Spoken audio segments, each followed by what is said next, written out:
So, over the next 2 days, today and tomorrow, we're going to be talking about history of wine and the history of the New Zealand wine industry. Today, I want to focus probably more so on the history of wine in general, on a global basis.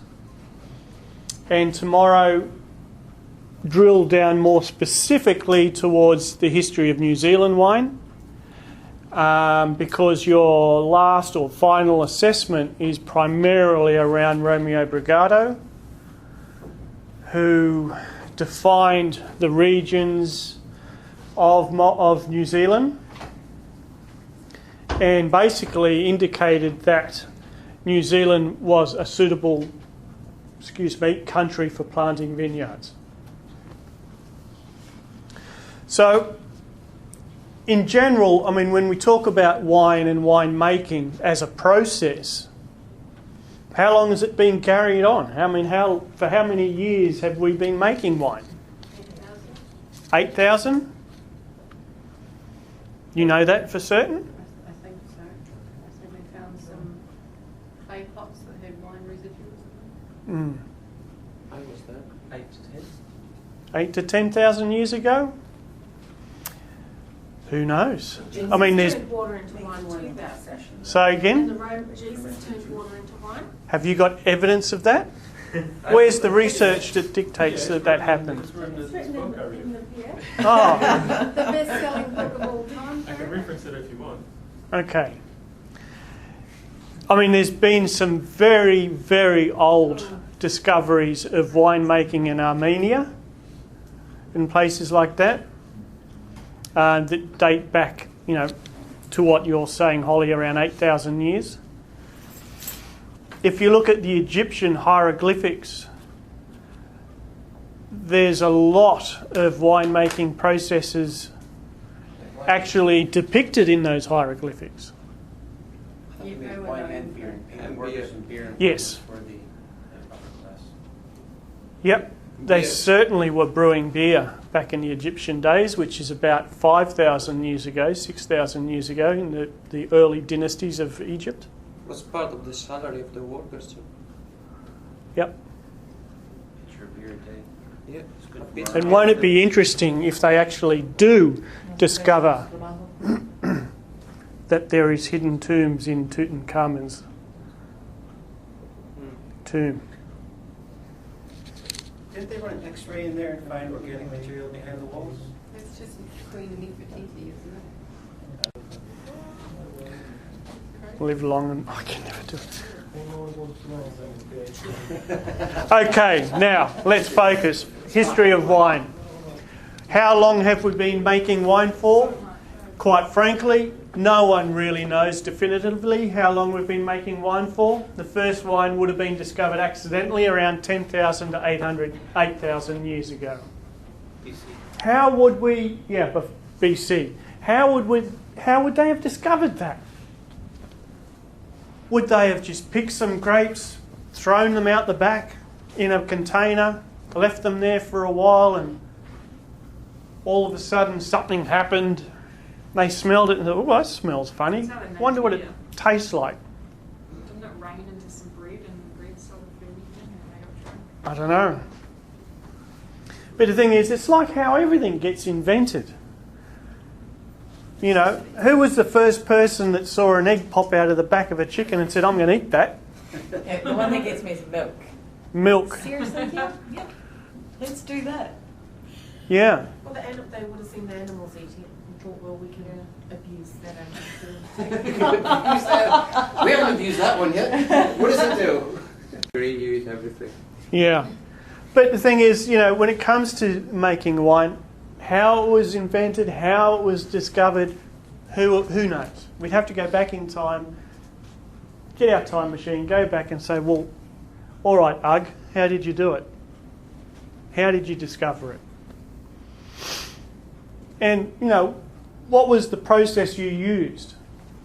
Because obviously it was done by wild fermentation. There was no such thing as inoculating it with a cultured yeast. The birth of viticulture lays to the north of the great plains of the Tigris and Euphrates, which form the core of Sumerian, Akkadian, Assyrian and Babylonian Empire, and also to the east of the Hittite Empire in what is now Turkey. This is where it was all centred. This is where winemaking began, or this is where viticulture began. Not so much winemaking, but the growing of the grapes. This is where we started plying our trade of actually growing grapevines to produce grapes. Did they grow them on a Scott Henry trellis? I should think not. How did they grow them? Just bush vines. It is recorded that these civilizations had the first real evidence of viticulture and winemaking. This is where it was first found. Does that mean they were the first? No. No, of course not. Doesn't mean anything.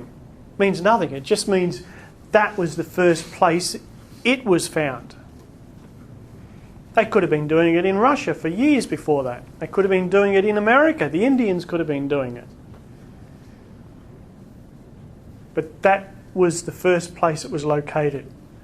The major breakthrough towards understanding Neolithic wine was a discovery in northern Iran which dates back 5,400 to 5,000 BC. A large jar was found with a yellowish residue, and with 5 small jars accompanying them. The yellowish residue contained a high amount of calcium tartrate, which occurs only once in nature, in grapes.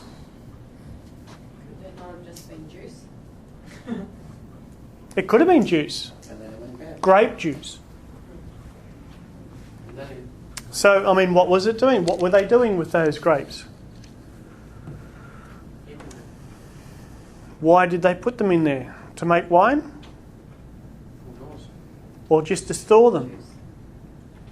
Well, they would have fermented pretty quickly and turned into wine if they were stored. Northern Iran? It's quite hot. Quite hot up there. Would have happened in a hurry.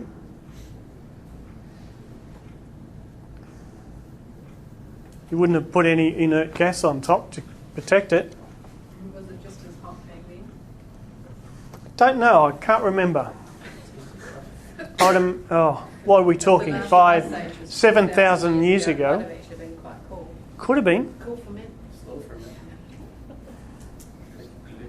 Yeah, we're talking about 7,000 years ago. That circle on the bottom left looks like when Vikings kill an animal. Yeah. Ancient wine goes in here and they take a photo. An altar. An altar, yeah. Walala. I mean, these pictures here indicate the age.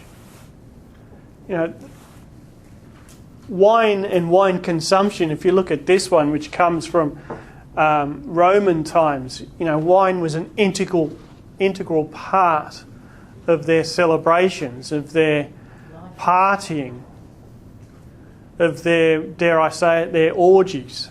I mean, orgies were a huge part of Romans' lives. And with that was wine and grapes. And, I mean, it's depicted in all of the frescoes. How old do we think this old ancient wine press is? You know, it's got to be 4,000 or 5,000 years old. How did it work? Who knows?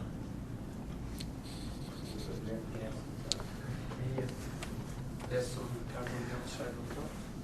No carbon dioxide on top of that press, my friend. Yeah, fine, they're using nitrogen, high class. Yeah, nitrogen, Yeah, they use Freon actually, I think. Traces of fermented grape juice have been found in 8,000-year-old shards of pottery in China. So the Chinese were into it as well, making wine. Probably Jinwei's relatives. That's why she's so good at it. Egyptian viticulture and winemaking date back around 4000 BC Evidence can be seen in the hieroglyphics. We know that. You only got to go to Egypt and see it for yourself. I've been there. I've seen it. Drank their wine. Nice. It's a bit oxidized, maybe. That's disgusting. No, they still make wine there, Oh. but it's not very good, I can assure you. It's horrible stuff. Much of the wine consumed in Egypt was produced from dates. Evidence suggests true wine made from grapes was also found there from an early date alongside wine made from other fruits. As you know, you can make wine from anything. As long as you've got yeast and sugar, you got wine. All fruits, anything you want. Who's had Feijoa wine? Disgusting, isn't it? By definition, It's strawberry it's wine. made from grapes. Feijoa wine tends to be incredibly high in acid. Yeah, it is. Yeah, but you don't like Feijoa, so you're not going to like it. Feijoas are commonly known as the devil's fruit.